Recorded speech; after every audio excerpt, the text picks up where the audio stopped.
There's a scam that dealerships pull that if you're not careful will cost you hundreds, if not thousands on your next car. If you guys don't know, I negotiate car deals for a living. I was in the industry for 10 years. Now I negotiate for clients. Now throughout this, I very rarely use the word scam. I think dealerships try to make a profit, but I don't like to use the word scam. But this is a scam, and you've probably fallen for this scam before, and it's cost you hundreds, if not thousands, and you never even realize. So let me show you exactly what to look for. You should know what rebates you qualify for when you buy your next new car. You shouldn't have the dealership tell it. You should learn how to figure this out yourself. If you don't, this will cost you hundreds, if not thousands in your negotiations. Let me explain. I have a client recently that is buying a BMW X1. They just picked it up today. Now in this, we negotiated a really good deal with them.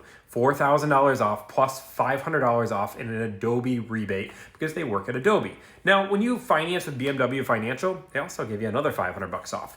I told the dealership this and they simply told me that those two rebates don't stack.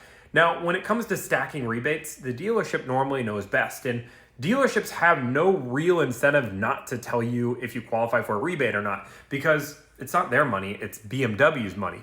But they sometimes utilize that money to save themselves money rather than yourself. Let me show you. So this is the deal we negotiated for the client. They got a $4,000 discount plus $500 in incentives. Now this discount means that the dealership is taking that out of their own pocket. They're taking that out of their own profit. The rebates and incentives are coming from the manufacturer themselves. These are completely different and you need to know the difference. Let me show you why. When the client got their first set of paperwork, part of my process is to look it over before they sign anything. Now this is where the red flag, if you guys remember, we negotiated a price of $45,695. Now, the price of the car is $46,695, but down here, as you guys can see in the rebate line, there's now $1,000 in rebates, not $500. So the price still goes down to $45,695. You might say, Tommy, that's the same exact price. What's the problem? Well, the problem is that we negotiated $4,000 off the deal plus rebates. We did not negotiate $3,500 off the deal. So what the dealership has done is they knew we actually qualified for this rebate. They didn't tell us, and then they tried to use this rebate to save themselves $500 in profit. The client took it upon themselves to actually message the dealership as they were doing everything remote, as a lot of my clients like to sign remote.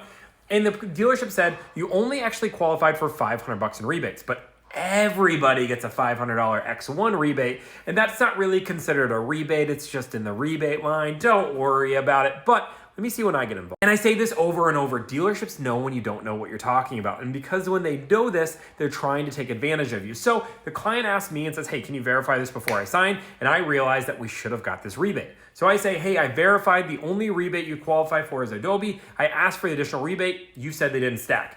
Looks like we have a $4,000 discount that was removed for a $3,500 discount, and a rebate that we asked about was added. We had other dealerships that gave us $4,000 plus rebates. We need to get this deal. Let's figure it out. You know what he says? You're correct. My mistake. And this was within 5 minutes of each other. So he's trying to explain to the client, no, everybody gets this rebate. But the second I call him out on his BS, whoops, my mistake. I made a whoopsie, and I'm going to get your extra $500. I know this is blurry, but just to show you guys that this actually did happen, now you can see the new price of the car is $46,195, $1,000 rebates. The client now saved an extra $500 than what we originally thought. I know a lot went on there, so I want to break it down for you guys. Rebates are what you qualify for. It is not what a dealership gives you. Manufacturers, so BMW, Mazda, Mercedes, Subaru, Honda, give rebates to have the people buy their cars. That is not something given by the dealership. That is given by the manufacturer. You qualify for that. That is not a gift from the dealership. The dealership discount is the discount you're negotiating off of MSRP.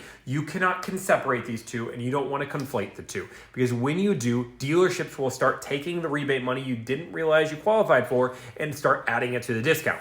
So always separate these. Always ask the dealership, what is my discount from the dealer and what are any rebates and incentives I get? Once you do that, you can then calculate that and make sure it matches with your final paperwork. So many people just breeze through the end of their paperwork and say, oh wow, the out the door number is the same, I'm good to go. You need to read your contracts. If you don't, it could be costing you hundreds, if not thousands. If you guys like this kind of content, I want you to like, follow, subscribe. If you guys want to see more content or something in particular, go out to the comment section and write exactly what you want to see. And my Instagram, I show deals I'm negotiating each and every day. So if you guys want to see that, go over to my Instagram, it's in my bio. Thank you guys so much for the support and have a great day.